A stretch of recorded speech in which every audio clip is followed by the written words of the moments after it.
अच्छा जी, product analysis में हमारा सबसे पहला क्राइटेरिया होता है कि प्रोडक्ट ब्रेकेबल ना हो।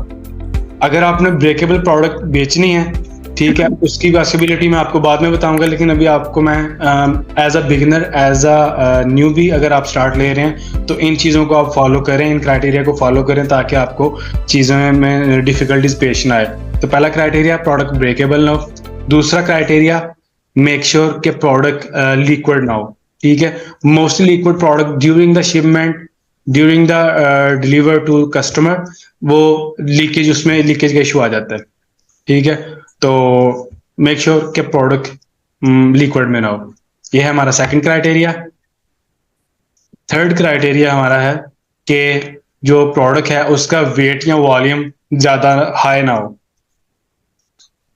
एक्सपेंसेस है वो ज्यादा उसमें बेयर करने पड़ेंगे, और उसके लिए ऑब्वियसली अमेजोन में अगर उसको हम प्लेस करते हैं तो उसके जो वॉल्यूम चार्जेस हैं, अमेजोन जो स्पेस के चार्जेस हमसे लेता है वो मोस्टली प्रोबेबली ज्यादा होंगे एज कम्पेयर टू छोटी प्रोडक्ट के। तो तीसरा क्राइटेरिया कि प्रोडक्ट ज्यादा बड़ी या बल्कि ना हो या हैवी वेट ना हो।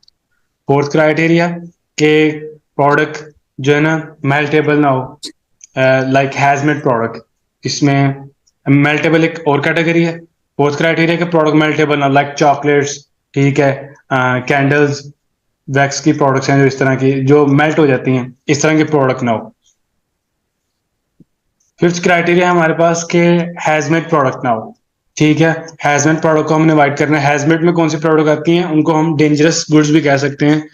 अमेजोन पे उसको सैलर सेंटिमेंट डेंजरस गुड्स भी कहते हैं और हैजमेड प्रोडक्ट्स भी कहते हैं। उसमें आती हैं हमारी बैटरी की प्रोडक्ट्स। बैटरी के अंदर जो लिक्विड एसिड होता है उसके वो भी उस वजह से भी प्रोडक्ट डैमेज होती हैं। दूसरी हमारे पास फ्लेमेबल प्रोडक्ट्स लाइक लाइटर, माचिस, ठीक है, इस तरह की प्रोडक्ट, ये बॉडी स्प्रे, उसमें गैस होती है, वो भी जो है ना एक्सप्लोजन मटेरियल है, वो भी एक्सप्लॉयटेबल मटेरियल है और डेंजरस है, वो भी अवॉइड करते हैं। ठीक है, नोकदार चीज, ब्लेड या नाइफ, अगर इस तरह की प्रोडक्ट आप बेचना चाहें ना तो उसकी प्रॉपर पैकेजिंग होती है ताकि वो किसी दूसरी प्रोडक्ट को डैमेज ना करे। तो इस तरह की प्रोडक्ट के लिए भी कुछ जो है ना टर्म्स एंड कंडीशंस हैं। अच्छा, ये और इसके अलावा मेन ये चीजें, ठीक है।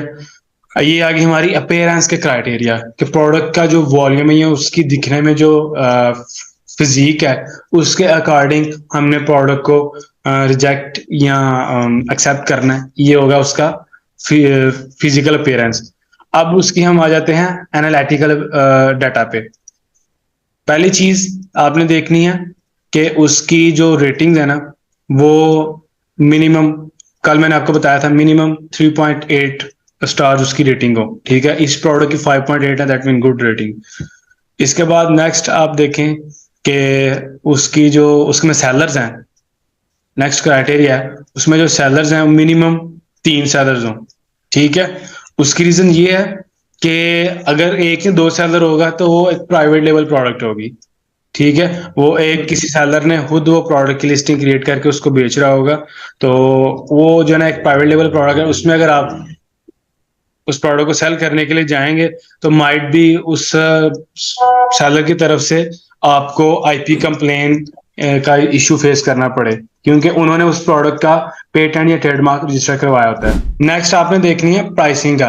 प्राइसिंग कोशिश करें कि $6-7 से लेके $60 तक, जो 60 to 70 इस एवरेज की प्राइस है, वो उससे स्टार्ट लें।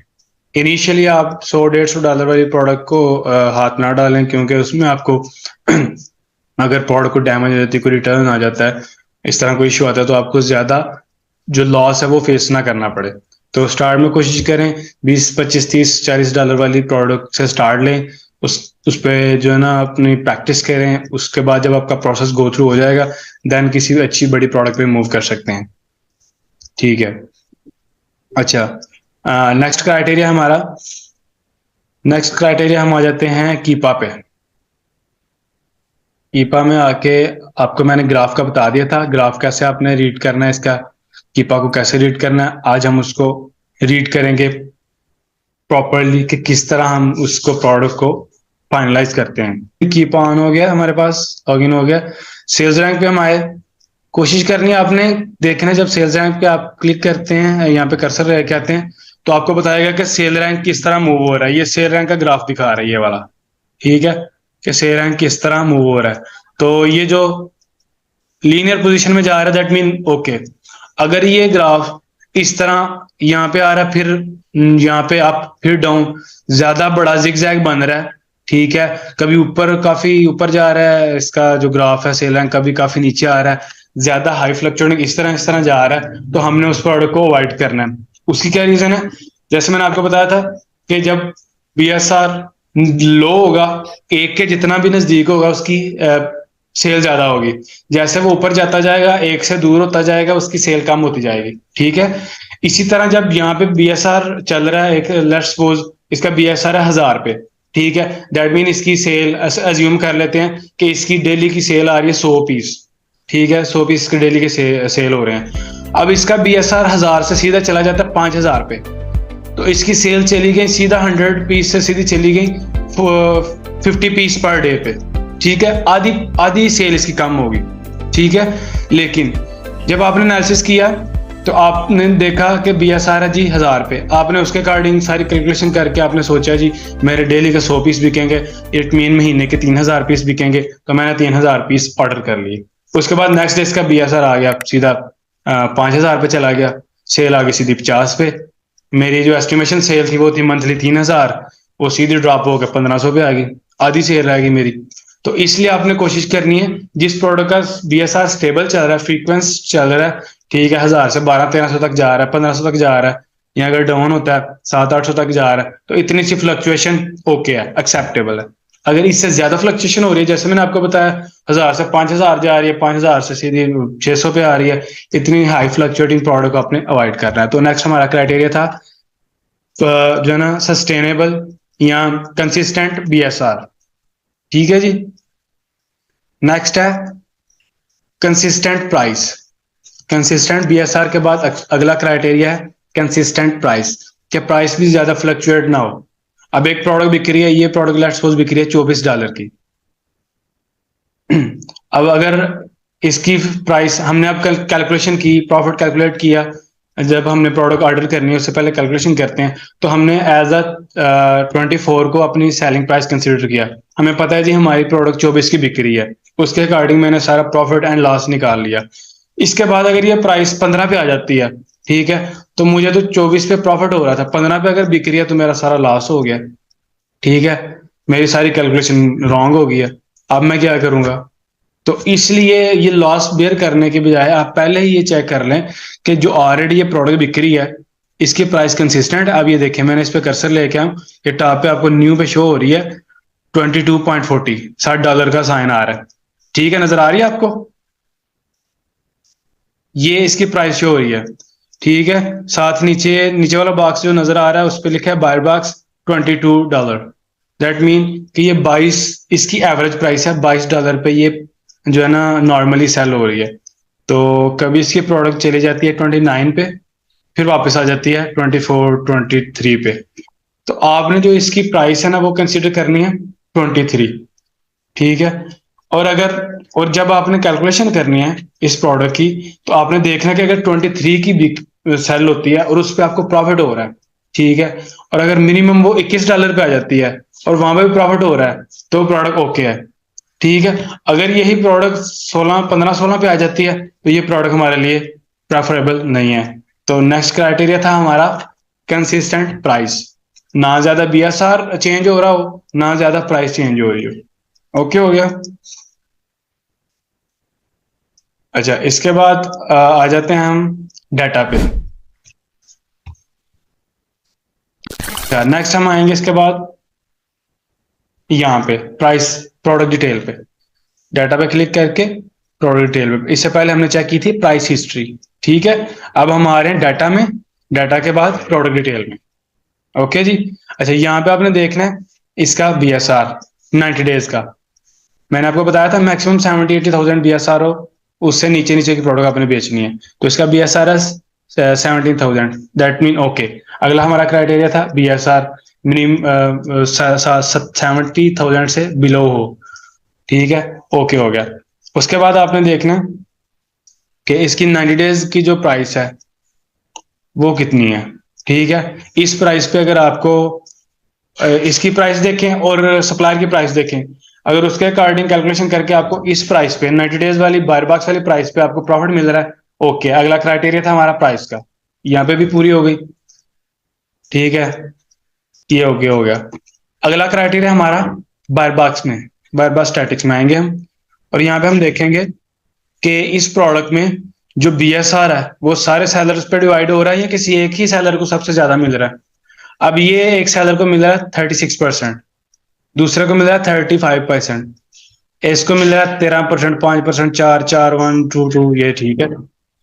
अगर किसी एक सेलर को 60% बायर बॉक्स मिल रहा है, मतलब सेल्स मिल रही हैं, अब मैं इसके एग्जांपल देता हूँ। ठीक है, इसकी लेट्स सपोज सेल है, पूरे महीने की सेल है इसकी 100 यूनिट। ठीक है, अब इसमें बैठे हुए हैं सेलर 10। ठीक है, ये 5 कर लें, 5 सेलर बैठे हुए हैं, तो अगर उन सबको 20% BSR डिवाइड हो रहा है तो दैट मीन उनको 20-20 सेल्स आ रही हैं। ठीक है, अगर सब सेलर को इक्वल डिवाइड हो रहा है, 100 को अगर 5 में डिवाइड करें तो 20 आया है क्या इससे। ठीक है, तो इसी तरह अगर 100 सेल आ रही हैं तो उसको 5 सेलर में डिवाइड करें तो 20-20 सेल आएंगी।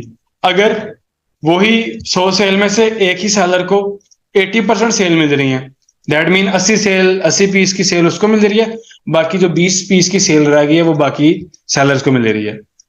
ठीक है, तो इस तरह के प्रोडक्ट आपके लिए रिकमेंडेड नहीं है। तो अगला हमारा क्राइटेरिया है बायर बॉक्स रोटेशन। ठीक है, कंसिस्टेंट बायर बॉक्स रोटेशन, लिख लें इसको कि बायर बॉक्स रोटेशन हर सेलर में कंसिस्टेंटली हो रही हो। ये नहीं कि एक सेलर को मिल रही है 20 पीस, एक को मिल रही है 200 पीस। ठीक है, थोड़ी बहुत फ्लक्चुएशन हो, नो वरी। इसके साथ बायर बॉक्स के साथ आगे लिख लें कि एक सेलर के पास मैक्सिमम 70% बायर बॉक्स हो, इससे ज्यादा ना हो। प्रेफर यही है कि इससे नीचे ही हो किसी के पास, जैसे ये है ना, इसकी बायर बॉक्स रोटेशन अच्छी है।